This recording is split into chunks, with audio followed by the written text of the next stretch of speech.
Aujourd'hui, j'ai pensé à partager avec toi une technique très facile pour créer de très beaux papiers collages. Et la bonne nouvelle est que tu auras besoin de très peu de fourniture. De plus, tu peux jouer avec la même technique de différentes manières. Je ne sais pas toi, mais j'aime toujours avoir un stock de papier collage. Et si tu regardes régulièrement mes vidéos, tu m'as probablement déjà entendu dire on ne peut jamais avoir trop de papier collage. Alors, si c'est la première fois que tu découvres ma chaîne, je suis Mickey et j'enseigne aux personnes qui souhaitent progresser dans leur art sur la ligne les, on peut dire, les ingrédients essentiels pour développer leur pratique en une expérience créative, passionnante, épanouissante et intuitive. Alors, voici une page. Oh, je vais juste bouger un petit peu les choses. Voici une page que j'ai récemment créée avec les membres de mon groupe Art Journaling de ton cœur lors d'une de nos séances live. Et tu remarqueras dans cette création plusieurs couches superposées. Et en fait, j'ai guidé les participantes à travers de 10 étapes simples qui comprenaient plusieurs techniques et elles ont absolument adoré chaque instant. Donc tu vas voir ici, c'est où j'ai utilisé donc des papiers décoratifs. Mais un peu plus sur ça, tout d'abord, je voudrais te dire, si tu ressens l'envie peut-être d'en savoir plus sur le groupe Art Journaling de ton cœur, il y a un deuxième groupe aussi, Carnet créatif, technique et partage dans la joie. Tu trouveras les liens dans la description de cette vidéo. Alors, aujourd'hui, je me suis dit que j'allais partager avec toi donc l'une des techniques que j'ai proposées lors de la séance live. Et comme je l'ai mentionné, c'est une manière très facile de créer de magnifiques papiers collages avec peu de fourniture. Voici ce dont tu auras besoin. Donc, tu as d'abord des feuilles de papier de riz. Je vais mettre les détails dans la description. Donc, on peut faire plusieurs, comme j'ai mentionné, on peut répéter donc la technique plusieurs fois. Donc, si tu veux le faire, tu auras besoin de plus de papier. Tu auras besoin aussi du gesso. Donc, j'utilise cette marque de gesso, le Liquitex, mais je mettrai aussi les détails dans la description. Tu auras besoin d'un pochoir ou plusieurs si tu veux répéter la technique. Et tu vas voir tout à l'heure comment ça fonctionne. Quoi d'autre? Oui, des pastels New Color 2, c'est des pastels aquarellables que j'adore. Si tu regardes régulièrement mes vidéos, tu sais déjà, c'est une de mes fournitures préférées. Tu auras besoin d'un pinceau, soit un pinceau aquarelle, donc, et un pot d'eau. Là, il n'a pas, j'ai pas encore mis de l'eau, mais un pinceau comme ça. Ou tu peux aussi utiliser un pinceau à réservoir qui fonctionne très bien. Et tu auras besoin d'une éponge à maquillage. Et c'est tout. Donc, à tout de suite pour la suite. Voilà, je vais donc te montrer la première étape, mais avant que je fasse ça, je voudrais juste te faire remarquer, avec le papier de riz, il y a un côté qui est lisse et l'autre côté qui a un grain. Donc, ce que je te propose à faire, c'est d'essayer de faire le pochoir une fois sur un côté, donc le côté, je vais d'abord faire sur le côté avec un grain, et ensuite tu peux le faire l'autre côté aussi et voir la différence.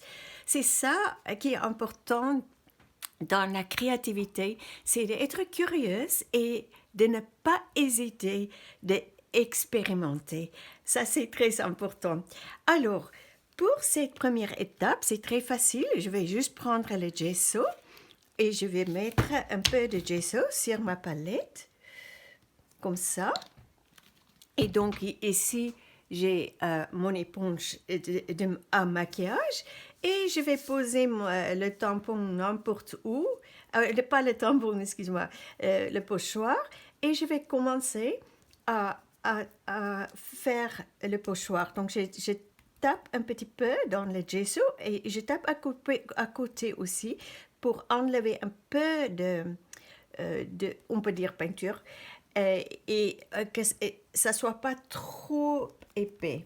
Et là, je vais tout simplement juste tamponner dedans. Et je montre tout pour ceux qui parmi vous qui regardent cette vidéo, qui ont déjà l'expérience.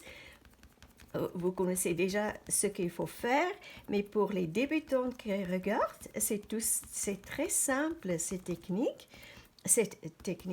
et c'est tout ce qu'on doit faire. Très rapide et rien de compliqué. Et maintenant, je vais tout simplement déplacer le pochoir et le faire ailleurs. C'est pas nécessaire de chaque fois de faire le pochoir en entier. On peut aussi prendre une partie. Je vais par exemple ici, je le mets comme ça, parce que finalement, c'est juste pour avoir une sorte de texture sur le papier de riz. Tu vas voir tout à l'heure quand on va ajouter des couleurs, ce qui va se passer. C'est juste pour donner quelque chose d'intéressant à notre fond. Donc, je fais ça. Ok, je vais continuer de faire ça et ensuite, c'est important, donc je vais faire par ici et par là. C'est pas nécessaire de remplir chaque partie de la page comme tu as envie de faire. C'est bon, mais avant qu'on va passer à la prochaine étape, il faut attendre que ça sèche, que le gesso sèche. Ou tu peux prendre un séchoir, un petit appareil comme ça, et tu peux sécher avec ça. Ok, à tout de suite pour la suite. Et voilà, je ne sais pas si on peut vraiment sur la vidéo voir où j'ai fait des pochoirs. Je ne sais pas si je le lève, on va peut-être voir un tout petit peu. Alors, pour les débutants qui regardent cette vidéo, maintenant, il faut nettoyer. Tout d'abord, je travaille sur un tapis craft. Et donc, c'est un tapis exprès pour faire des créations et c'est très facile à nettoyer. Mais pour l'éponge à maquillage et pour le pochoir, il faut aller laver tout de suite parce que sinon le gesso va sécher là-dessus et ce sera plus difficile à l'enlever. On n'arrive jamais d'enlever ça complètement, mais c'est mieux de l'enlever parce que sinon il y aura éventuellement plusieurs couches. Et donc, comme j'ai dit tout à l'heure, il faut maintenant attendre que ça sèche ou sécher avec un séchoir. À tout de suite. Voilà, et maintenant le gesso est sec. Et ici, j'ai une page que j'ai créée auparavant. Et donc, j'ai pris des couleurs dans les mêmes teintes, on peut dire. Et j'ai tout simplement gratté par ici, par là. Et ensuite, comme j'ai expliqué, on peut prendre un pinceau à réservoir ou un pinceau avec un aquarelle et avec un peu d'eau pour mélanger.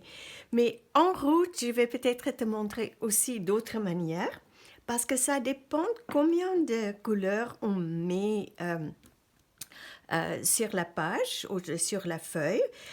Ici, tu peux voir, j'ai mis un peu plus et j'ai gratté à droite et à gauche parce que pour cette feuille, j'ai souhaité que ça soit pas très précis, très mélangé.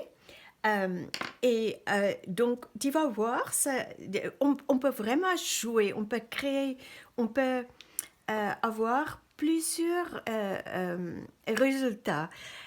Ça dépend sur des choses. Pour ça que je voudrais t'encourager de vraiment expérimenter et d'apprécier le processus. C'est comme ça que tu vas découvrir ce que tu aimes et tu vas découvrir de nouvelles choses si tu oses à expérimenter. Ok, maintenant, je vais donc prendre cette feuille et je vais tout simplement commencer à ajouter des couleurs. Donc, cette fois-ci, j'ai envie de jouer avec plusieurs couleurs. Donc, je vais peut-être commencer ici. J'espère que je suis bien sous la caméra. Je vais juste faire un petit rond ici et je vais ajouter la couleur. Donc le plus fort que tu appuies, le plus tu auras une couleur ou un résultat plus foncé. Là, je n'appuie pas très fort.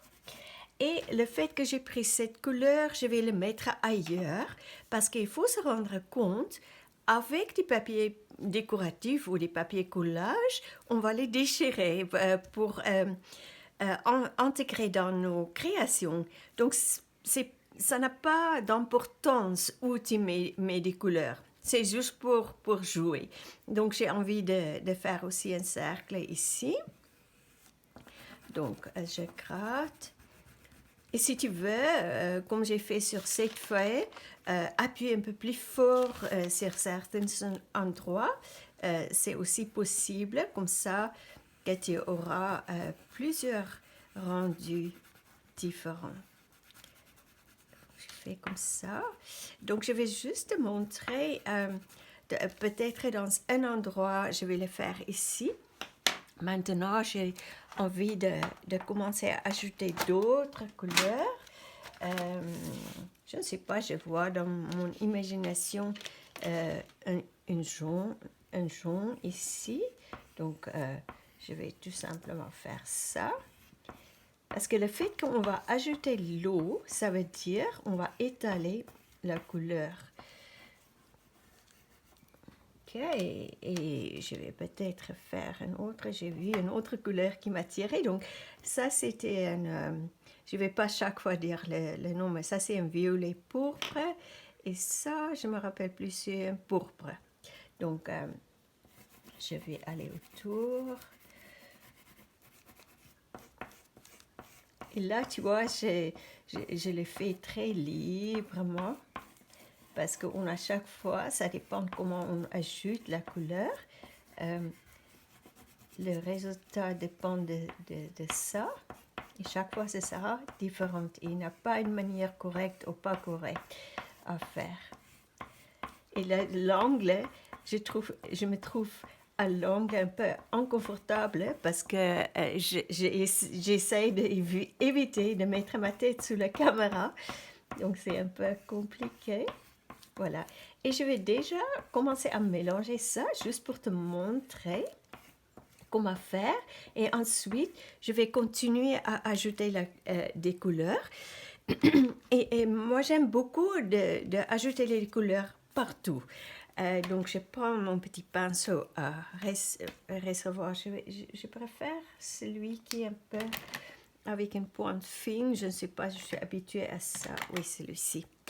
Ok. Et tout ce que je vais faire, donc, c'est de faire ça. Donc, avec ce petit pinceau, c'est magnifique parce que c'est très facile à faire sortir l'eau. Et tu vois, ça mélange très bien. C'est un peu plus facile qu'avec un pinceau et un pot d'eau. Et tu vois, comme c'est joli, donc on voit le motif du pochoir, c'est très subtil en dessous. Et tu vas voir comment ça va être magnifique quand tout est fait. Maintenant, je prends le jaune et je peux toucher en fait l'autre couleur parce qu'ils vont mélanger. Et une chose à se rappeler, juste avoir un petit bout de sopalin à côté pour nettoyer le pinceau. Et là, j'évite de lever la feuille. C'est pas très important, mais il faut que tu sois consciente. Ça dépend de la qualité du papier de riz que tu utilises. Ça peut déchirer. Donc, je sais que cette marque est assez costaud. Donc, je peux en fait lever le papier. L'autre chose, c'est à laquelle il faut penser, c'est en dessous maintenant, il y a les couleurs sur ma palette. Donc, si je vais tourner la page et le mettre ailleurs, c'est les couleurs qui sont déjà sur mon tapis de travail. Ça peut se transférer sur le papier. Donc, c'est juste que tu sois consciente de tout cela. Mais c'est très relaxant de faire ça. Comme j'ai dit, l'anglais est un peu inconfortable parce que ce sera plus facile si on peut tourner la feuille, mais ça fonctionne aussi très bien. Donc, c'est sympa, on entend le bruit des petits pinceaux sur la feuille et surtout on remarque comment notre feuille est en train de se transformer. C'est trop bien. C'est magnifique de faire des choses créatives. C'est bon pour notre âme, pour notre esprit et notre âme.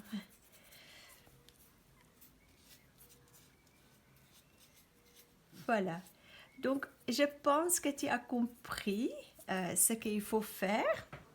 Je vais donc continuer à finir cette page, à remplir cette page avec des couleurs. Et ensuite, je vais te proposer encore des petites astuces. Alors, à tout à l'heure. Et voici ma feuille de collage terminée. Comme tu peux le voir, je me suis vraiment éclatée avec les couleurs vives aujourd'hui, en contraste avec cette feuille qui est plus harmonieuse. Et rappelle-toi toujours de choisir tes couleurs intuitivement, plutôt que de réfléchir ou de raisonner sur les couleurs à ajouter. Je t'assure, de cette façon, tu sentiras satisfaite lorsque tu regarderas ta création. Parce que notre intuition nous guide toujours de choisir les couleurs qu'on a besoin à l'instant présent. Qu'est-ce que je voudrais dire? Oui, avant de te laisser, juste quelques petites astuces, surtout pour les débutants. Lorsque tu ajoutes les couleurs au papier de riz, fais très attention à ne pas appuyer trop fort. Donc, quand tu as un crayon, d'appuyer très fort. Et il faut aller doucement, sinon tu risques de déchirer le papier parce que c'est quand même un papier vraiment délicat. Et deuxièmement, tu peux évidemment découper ton papier décoratif ou ton papier collage avec des ciseaux ou tu peux simplement, je vais juste te montrer ici pour te donner un exemple, tu peux juste prendre un pinceau donc le pinceau à réservoir ou un pinceau normal et l'incliner dans l'eau. Et donc, la partie que tu veux déchirer, je vais juste prendre un simple, ce petit bout. Donc, tu fais tout simplement ça. Et là, le papier déchire très facilement. Voilà. Dans les endroits où tu as mis du gesso, il faut insister un petit peu, mais en gros, ça se déchire facilement. Donc ça, c'est une petite astuce. Donc tu peux faire n'importe quelle forme que tu veux, la forme que tu veux découper. C'est ici, si tu peux le faire autour d'ici, par exemple. Voilà, je pense que c'est tout pour aujourd'hui. Merci d'avoir regardé cette vidéo et n'hésite pas à me laisser un commentaire si tu as des questions ou tu souhaites partager quelque chose. Et je te dis à très bientôt pour une nouvelle aventure créative.